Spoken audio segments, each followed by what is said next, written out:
तो अभी एक तो टेबल कैसे याद करें, कुछ कुछ बच्चों के साथ प्रॉब्लम है, सर टेबल याद नहीं होती, टेबल याद नहीं होती। तो कुछ बेसिक जैसे कि टेबल स्टार्ट कैसे होती है, 0, 30 डिग्री, 45 डिग्री, 60 डिग्री और 90 डिग्री, इतना पता है। और फिर हमने जैसे कि sine cos tan, sine cos tan, cot, sec, cosec.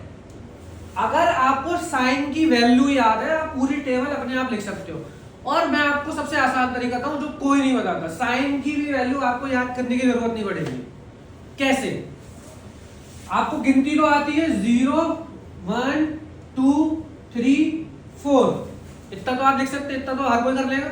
कुछ मत करो, हर एक के ऊपर रूट लगा दो, रूट लगा दो, रूट लगा दो, रूट लगा दिया। नीचे क्या करो, डिवाइड कर दो, 2 से डिवाइड कर दो, 2 से डिवाइड कर दो, 2 से डिवाइड कर दो, 2 से। ठीक है, ये जो वैल्यू निकल के आ रही है साइन की वैल्यू है, साइन रूट 0, रूट 0 कुछ नहीं होता, 0/2, तो 0/2 इज 0, 0 और 0/2 इज ऑलवेज 0। रूट 1 क्या होता है, रूट 1 1 ही होता है, तो 1/2, तो ये आ गई 1/2। रूट 2/2, क्या मैं रूट 2/2 को रूट 2 इंटू रूट 2 लिख सकता हूँ, ये कट गया, 1/2 मतलब 1/2 आ गया। Sine 30 root 3/2 as it is लिख दो। साइन 90 रूट 4 क्या होता है, रूट 4 2 होता है, तो 2/2 क्या हो गया, 1 हो गया। तो आपको बेसिकली साइन की वैल्यू टेबल भी याद करने की जरूरत नहीं है, अगर आपको ये बेसिक ट्रिक पता है।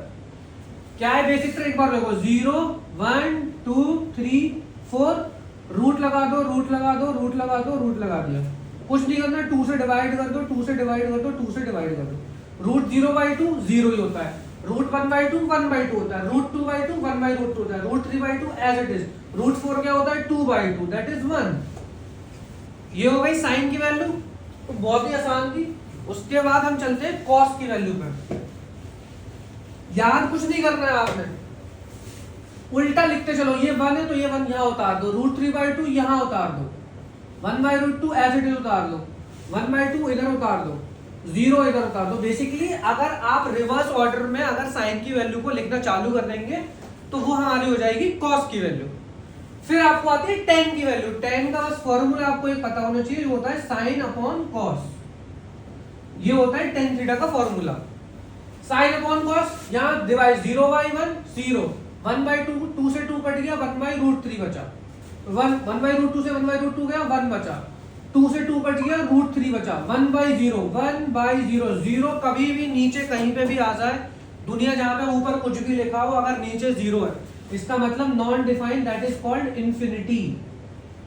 अगर नीचे 0 कभी भी कहीं पे भी आ जाए तो इसका मतलब वो नंबर डिफाइंड नहीं है। 10 क्या है, 10 कॉट का अपोजिट है, इंफिनिटी इंफिनिटी, √3 √3, 1 1, 1/√3 इधर आ गया, ये 0 इधर आ गया।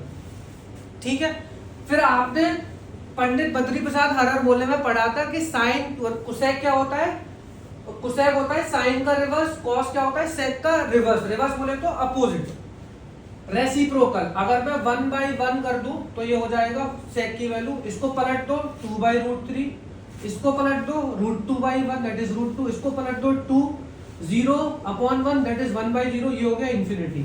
अगर आपको सेक की वैल्यू पता है, कोसेक की वैल्यू उसकी रिवर्स है, इंफिनिटी इधर, 2 इधर, √2 इधर, 2/√3 इधर और 1 इधर। तो आपको कुछ भी याद करने की जरूरत नहीं है, साइन की वैल्यू भी याद करने की जरूरत नहीं है, अगर आपको बेसिक 0 1 2 3 4 आता है तो ये थी बहुत आसान तरीके से टेबल, जो बच्चे डरते हैं कि हमको नहीं समझ में आती है। अगर आपको ये वैल्यू याद है तो आप बेसिक ट्रिग्नोमेट्री की कोई भी प्रॉब्लम छोड़ नहीं सकते, बहुत ही आसान है। ठीक है, मजा आया?